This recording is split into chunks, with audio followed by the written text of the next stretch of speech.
everyone, welcome back to Sunday Live Channel. Thank you so much guys for tuning in. Well guys, I'm back again with them Nosipho Studios, and today I'll talk about Uzalo nge character ka Nosipho.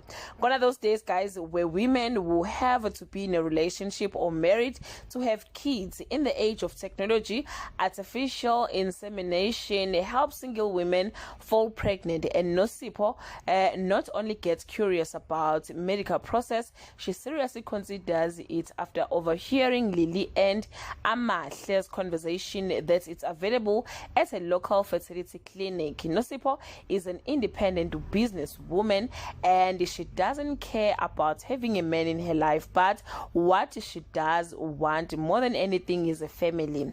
She works hard and wants to have an heir who will inherit everything and carry the Tabashe name.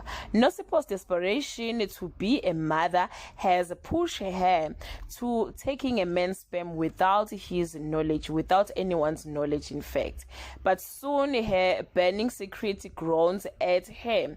It's awkward when she bumps into Monly because she knows what she's done.